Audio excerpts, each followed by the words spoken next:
Hey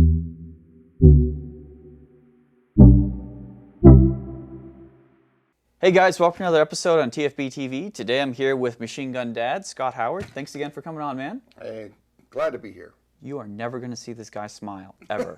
Hey, we just got him smiling.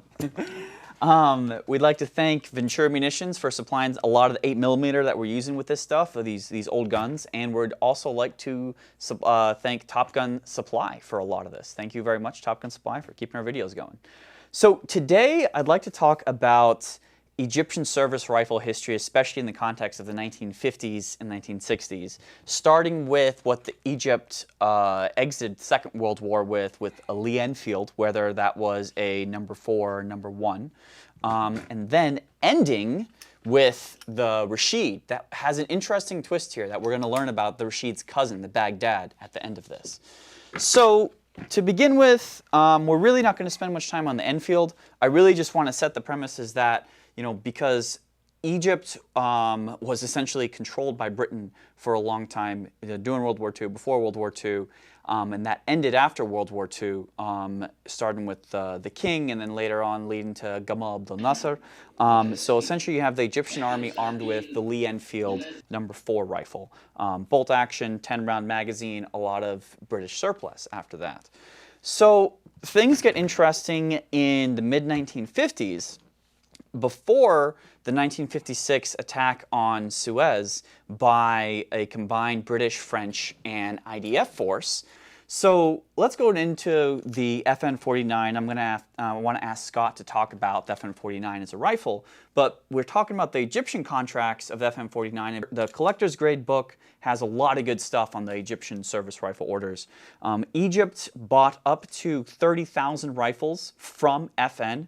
There might be more, but we know of at least 30,000 rifles that went to Egypt. There's actually some sniper versions in which they used Miopta optics as well, which are really coveted in the States for a lot of collectors.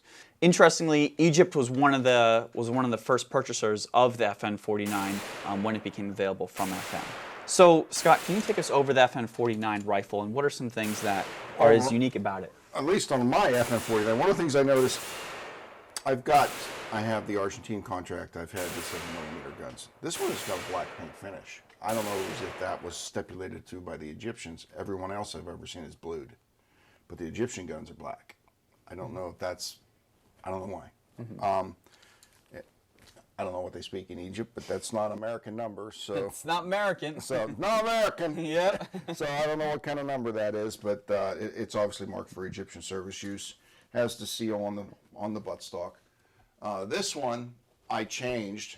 When I got this gun, it had a little barrel band here that the bayonet slid over. This is an FN flash hider off a different country's gun, but the shooting surplus garbage 8mm like I usually do, the muzzle flash was horrendous. Mm-hmm. So with this muzzle flash, the flash adapter, the gun's really pleasant to shoot, but the bayonet won't work. Now you talk highly of the FN49. You like it a lot. I think the FN49 was as good as it could get without having a detachable magazine. Mm-hmm. And you know, in this time period, I think it's better than the Garand. And the reason I think it's better than the Garand is, first of all, it has more firepower, but the big thing is, especially for export, having shot 8mm, World War II German, Ecuadorian, whatever, it's all loaded differently. The FN49 underneath the front gas hand has a adjustable gas system. Looks exactly like an FAL. So if I'm the Egyptians and I'm buying this gun and I'm getting my ammunition from Ecuador, and it's not as hot as the ammunition I got from FN, mm-hmm. I just tell my soldiers gas setting 5 mm-hmm. to run this ammo. Yeah. So this gun becomes way more flexible as a gun to be used around the world than like a Garand. And we do know from looking at Egyptian port-side ammunition, from Egyptian AK ammunition, we also know Egypt did make 8mm Mauser in the 1950s. We have a box of it that we'll throw up on the camera.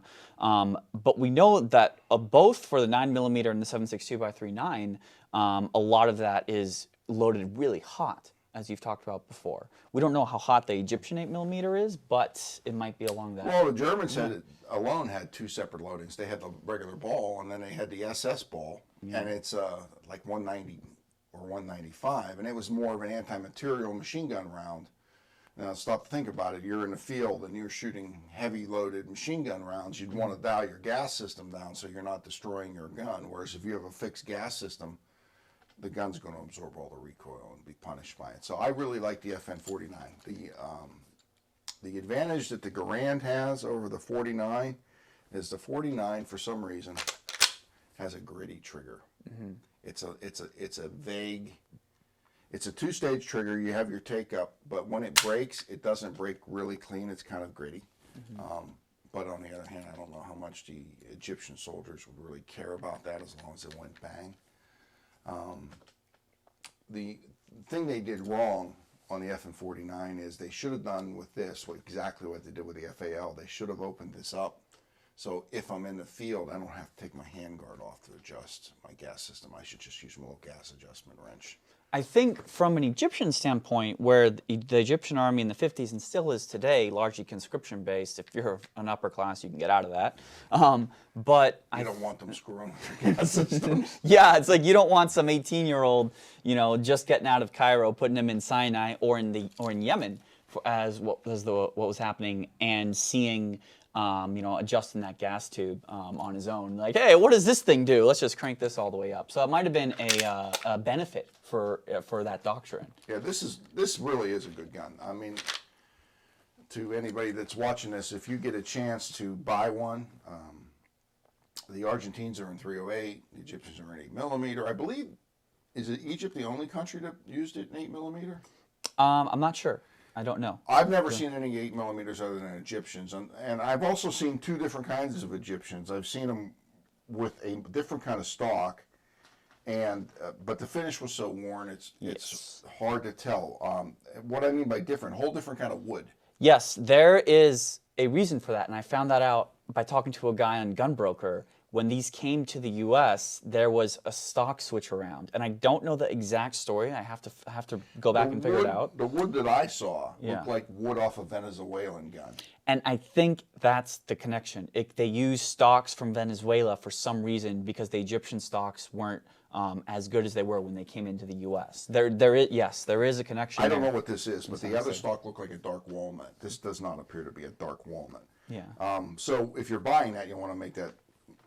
You might have, but you really, as long as the bore's not rusted out, because all 8mm is corrosive,